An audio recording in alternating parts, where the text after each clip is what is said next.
എടി അമ്പി ഈ പോരെ വാ ഇതേലൊരെണ്ണം പിടിപ്പീരേ വാ എനിക്ക് വേണ്ട പാപ്പച്ചായ. വാടി എന്നിട്ട് മൊത്തം മ്ലാനതാ ഏയ് ഒന്നുമില്ല. വേണ്ടേ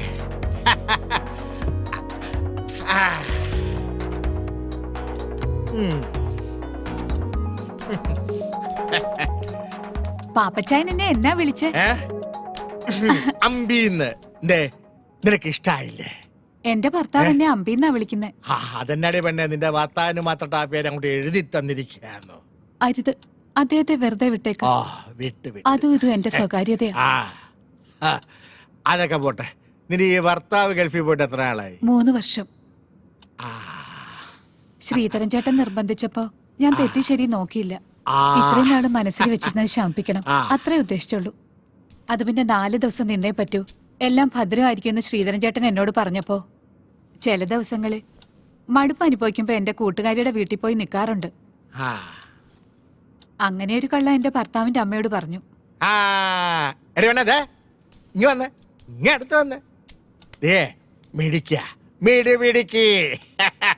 ഞാൻ എത്രാമത്തെയാ പാപ്പച്ചായന്റെ ലിസ്റ്റിൽ? ഇതിന്റെയൊക്കെ ലിസ്റ്റ് ആര് നോക്കുന്നത്? കള്ളൻ. പെണ്ണെ നീ അപ്പൊ പോയല്ലേ? അതെ, ഉച്ചയ്ക്ക് മുന്നേ വീട്ടിലെത്തണം, അല്ലെങ്കിൽ ഞാൻ പാപ്പച്ചായന്റെ കൂടെ വരേണ്ടി വരും.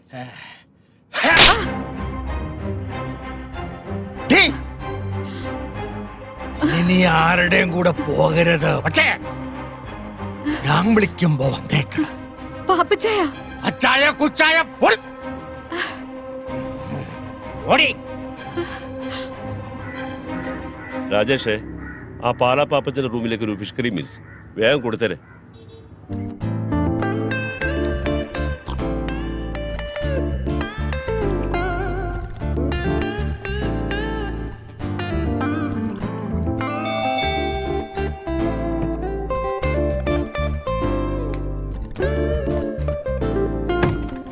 ആ ചേട്ടനാ, വാ ഓരോന്നൊഴിക്കട്ടെ. തുടങ്ങിയോ? ഇരിക്കെ.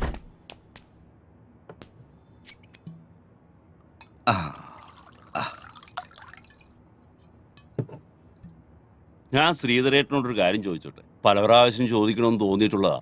ചോദിച്ചോ. ഈ കൂട്ടിക്കൊടുക്കുന്നതില് എന്തെങ്കിലും കുറ്റബോധം ഉണ്ടോ?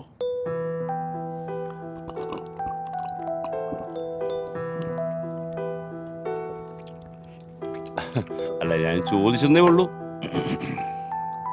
ഇല്ല, ഒരു കുറ്റബോധവും ഇല്ല. ജീവിക്കണം, കൂടെ ഉള്ളവർ ജീവിപ്പിക്കണം. എന്റെ മോടെ പഠിപ്പ് മുടങ്ങരുത്. അങ്ങനെ ചിന്തിച്ചാൽ എവിടാ കുറ്റബോധം?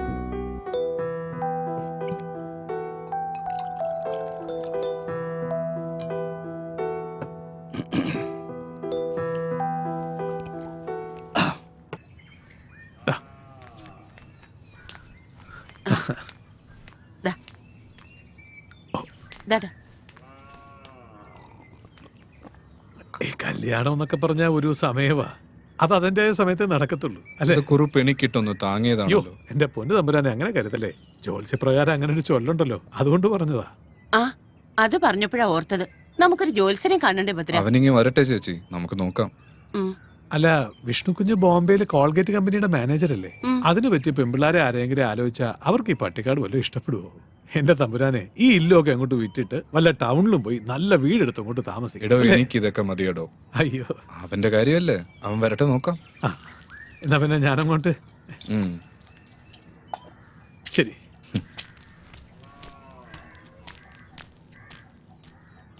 പാവം, ഇവിടുന്ന് കിട്ടുന്നതുകൊണ്ടാ അയാളുടെ കുടുംബം കഴിയുന്നത്.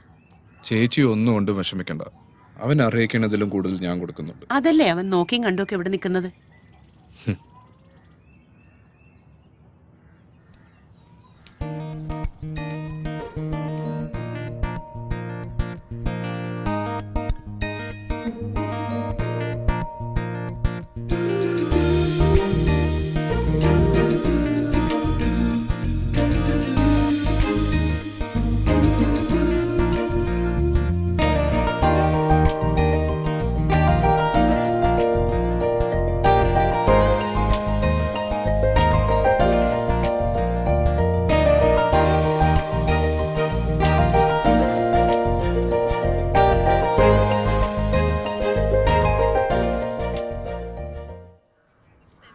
എന്താ സീതര പ്രോഗ്രാം?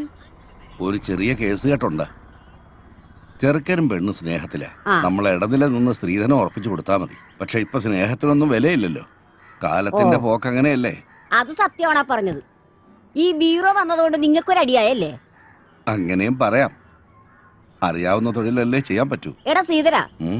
എങ്ങനെയാണ് നിന്റെ പോലീസിന് ജോലി പോയത്? അതൊക്കെ വലിയ കഥയാ, പിന്നെ പറയാം. ഓ,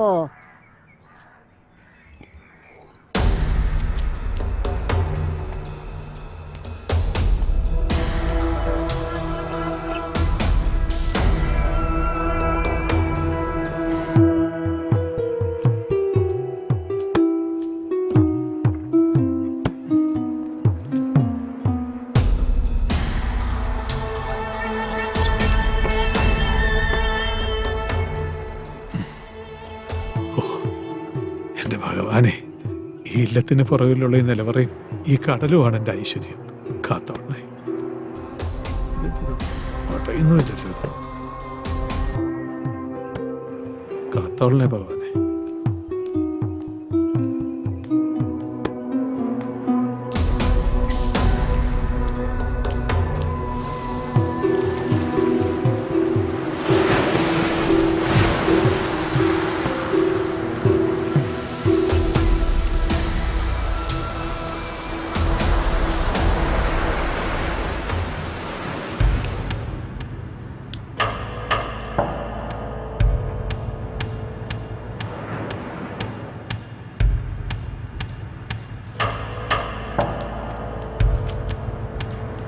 മുതലാളി, ആ എടോ കുറുപ്പേ, എന്തോ?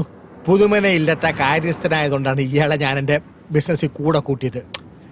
ഏതാ എടോ, എന്റെ ബിസിനസ്സിന് പറ്റി ഇതുപോലൊരു സ്ഥലം കേരളത്തിൽ വേറെ ഇല്ല. ശരിയാ മുതലാളി. കടൽ തീരത്തിന്റെ സമീപം നിൽക്കുന്ന ഇല്ലം. ഇടവരാ ഇല്ലം വിറ്റിരുന്നെങ്കിൽ ഞാൻ അതിനെ പൊളിച്ചു കോപ്പിൽ റിസോർട്ട് ഉണ്ടാക്കിയനെ. ഏതാ? ഓ, അവരതൊന്നും വിൽക്കത്തില്ലെന്നേ. അയാളുടെ പൂത്ത പണമില്ലയോ? പിന്നെ ഞാനിപ്പോ ഇവിടെ ഉണ്ടല്ലോ, നമുക്ക് എങ്ങനെ ഈ ബിസിനസ് അങ്ങ് ചെയ്യാന്നേ. എടോ, ഓ. ഇത് നമുക്ക് കിട്ടിയതിൽ വെച്ച് ഏറ്റവും വലിയ കച്ചവടാ. സൂക്ഷിച്ച് കൈകാര്യം ചെയ്യണം. ഉറപ്പായിട്ടും. ആ, അപ്പൊ കുറുപ്പ് പോയിക്കോ.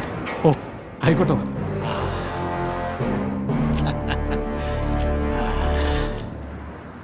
കുറുപ്പ് അറിയാം.